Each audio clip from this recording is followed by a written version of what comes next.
Just got outside. Just came outside. Yeah, white guy come outside. Case synchronization. White guy next building. First it was a fire truck. It turned off quick when I turned off my phone. When I took my phone out my pocket to record, the fire trucks, they stopped their siren. And then you see the ambulance as soon as I come out leaving, making noise right out from out the building. Right? Yeah, I'm exposing all this shit. All this shit. Alright, so I just had to help Pam take the groceries up. You know, again, I told her yesterday that I wanted to leave early, right? And she was like, "Oh well, you know, I was going to do groceries." I said to her, "Well, how are you going to decide you're going to do groceries without talking to me first, right?" I said, "Why are you waiting last minute?" She's like, "Well, I'm not waiting last minute." I said, "Yes, you are." She was like, "Well, last minute if I call you tomorrow and tell you that." I said, "No. The fact is, when you came in the house, you didn't say anything to me about you going grocery shopping until I brought it up. I think it was like minutes to 11, right? Because I stayed over. I was too tired. My back was hurting me. So I said, you know, and plus the kids still wasn't feeling well. So I said, okay, let me stay, right?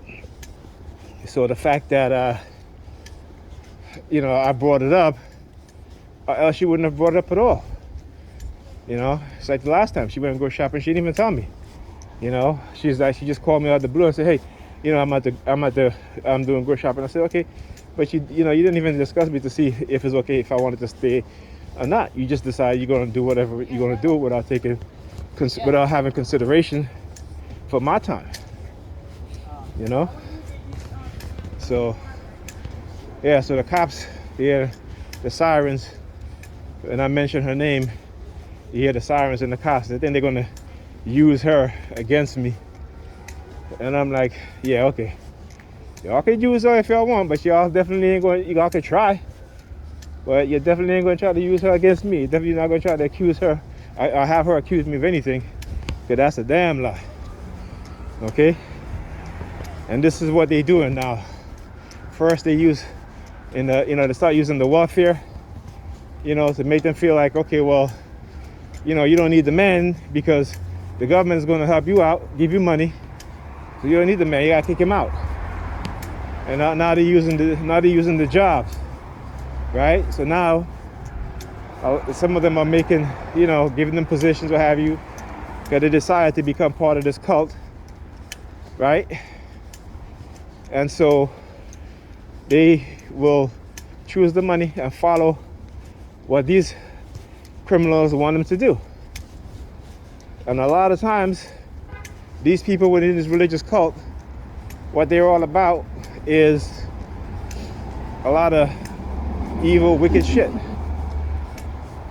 And particularly when they're in positions of power, like law enforcement officers, who use their position, you know, to help these women out, right? Particularly if they have an issue, particularly in family court. Oh, I know the scheme. I'm going to call it out. I've been calling it out. Right? So what they'll do, so a lot of these court officers are the same way too, particularly in family court. You know? So I've already experienced it. I've been through it.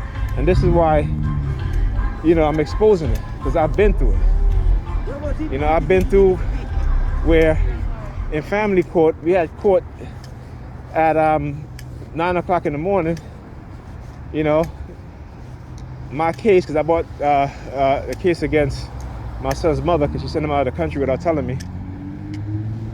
And they would, let's say they call our case by 11 o'clock, right? I had to go to work at the time for, it was in the afternoon, I think it was like 4 o'clock or so. I was working the evening shift.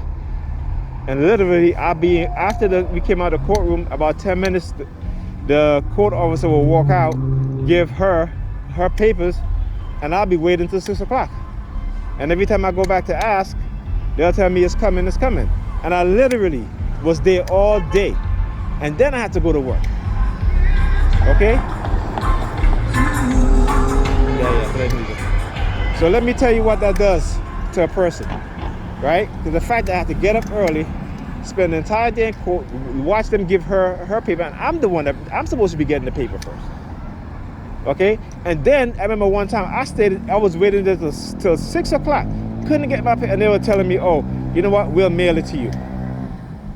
It was done on purpose. They, you know, like I said, these people use their position that they're in, especially in law enforcement and within the courts, and they use it to sleep with these black women. So if a lot of you brothers out there having issues in family court, look out for the situation like that. Okay? All right. Our bus is here.